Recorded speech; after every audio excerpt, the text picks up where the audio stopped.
think about night, combat equipment, O2, that's oxygen, into an unknown drop zone. That's what it's all about. That's index. That's end state. That's why we train. So when you're busting your ass on some mountaintop in Afghanistan or running through some city street in Iraq or some other third world gut, this is going to take you to the next location and then to the next and to the next. And it's going to carry your buddy or whatever you may need to do. All right? It's all building blocks. All building blocks. Does anyone have any questions for me? This is only in first phase, week 1 of BUD/S, or is this every day continuous? Every day, the numbers grow. Everything you do in BUD/S is time. It's not just a 4-mile time run. It's a 4-mile time run down to 30 minutes. It's a 2-mile ocean swim to a certain time. It's an obstacle course with a certain time. So every time you do an event, you are expected to better your last time or your last number. And if you don't, stand by, because they're going to want to know why. And if you're not keeping up with the pack, then you're going to be put in something called the Goon Squad. After a certain time, they're going to cut the class in half, and those that have made the time will continue, and those that have not, we're going to get hammered. Are going to get hammered far worse than anything you could probably imagine. So you don't ever want to get Goon Squatted again. I've got Goon Squatted once in BUD/S, and that was bad enough for me never ever to get Goon Squatted again. That's how bad it sucked. Any other questions? What's your workout routine now? Fridays I like to swim, run the obstacle course. So I go on base and do that. Lift weights, run. Pretty much, it's a lifestyle, guys. It's a lifestyle. You know, you're in great shape. It's not something I like to refer to becoming a SEAL as a calling, almost kind of a weird way, like a priest, where it's it. There's no plan B. At least for me, there wasn't. It was become a SEAL, or I don't know what else. That was it for me. So I PT every day. Weekends I usually just get up early and do a run, something like that. Nothing major. I still like to throw the pack on and run with the pack, or run an obstacle course with a pack, although the knees aren't what they used to be. So the weights aren't what they used to be in the pack. But I like to get up and mix it up with the young frogmen still. Because if they're running the O course, I'm going to see if I can lap them. Just to kind of, I feel it a lot more the next morning than that young frogman does, trust me. But, yeah, I still try to keep on it. As far as this PT goes, I do it for you. I don't do this PT every day. But like I said, it's a lifestyle. So when you do these exercises for 20-some years, your body gets used to them. And that PT I take with me if I'm traveling and I find myself stuck somewhere, I'll knock that PT out. Just to keep the blood flowing and keep the mind fresh and strong. Again, it's a way of life, Doug. Way of life. Yes? What's the one thing that you now have been a SEAL for how many years, I guess?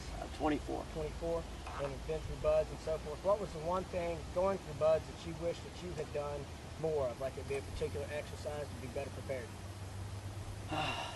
I tell you, you can't better prepare yourself. I've seen Olympic athletes quit. I've seen the Ironman athletes quit.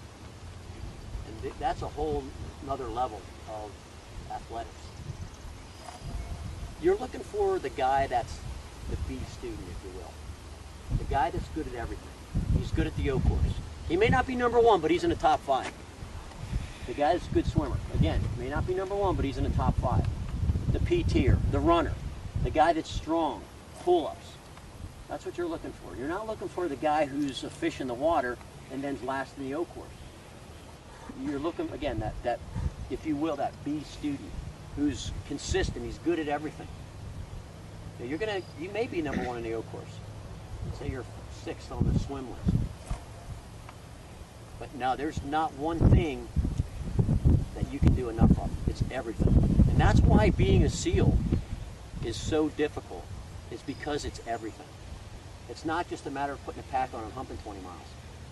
It's putting a pack on, humping 20 miles, swimming 2 miles, and then climbing a ship, or taking a long shot, or doing a boat transit for 50, 60, 100 miles in 15-foot seas. It's difficult. And when you throw that equation into it, the H2O, the water, it becomes far worse. Far worse. If you can walk, drive, or fly, the Army's going to raise their hands. Yeah, we got it. But as soon as you have to come near anything like that, they're, you know, maybe the SEALs can do it. Because it's tough. People are afraid of the water.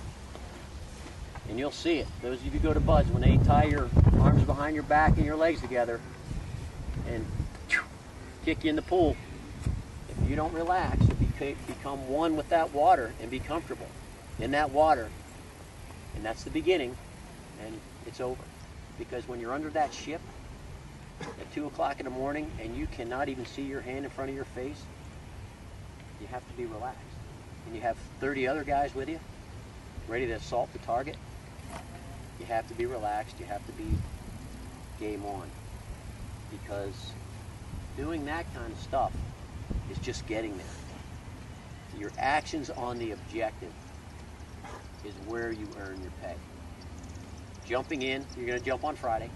That's an infiltration. That's just a way of getting there. 100-mile boat transit. It's a way of getting there. It's the actions on the X is where you earn your keep. That's where you earn your trident. You know, this is all part of it, earning your trident here. You know, earn your trident every day. I truly believe in that. Integrity on and off the battlefield goes without saying. But when you are taking that shot at those pirates, that's where you make your money, right there. Any other questions? Do you have any sort of special diet to keep fit? No, SEAL, C-E-A-L, sleep, eat, and lift. Okay? No. Earn your trident. If you are disciplined and you exercise, you can eat and drink as much as you want. There's so many fads these days. Don will tell you, when we grew up in the teams, man, it was bacon, eggs, and sausage, and out the door you went. Now it's protein this, protein that, gotta have this, gotta have that, this pill, that pill. You do, this PT is older than well, not older than I am, but it's been around a long time, and it works, man. You can do all the CrossFit stuff and everything else, and yeah, it's great stuff. But this PT will never let you down. You can do it when you're 19, and you can do it when you're 50. And it's gonna suck every time you do it, and you're gonna get something out of it every time you do it. So if you're disciplined, and you exercise, and you earn your trident, and you push it. You know, those push-ups are getting a little hard at the end, weren't they? Yeah. Guys, it was nothing, man. I'm not kidding you, it was nothing. The last phase of BUD/S, every set of push-ups you do during PT, you will do 50. Every single set, 50. Then normally they're dropping you down, and they want 100 at a crack. And you know what? You knock out 100 like they're not even there. Because now you're down to 10, 15, 20 guys. You started with 100, 120, 140, and you're some hard sons of bitches. And you grow.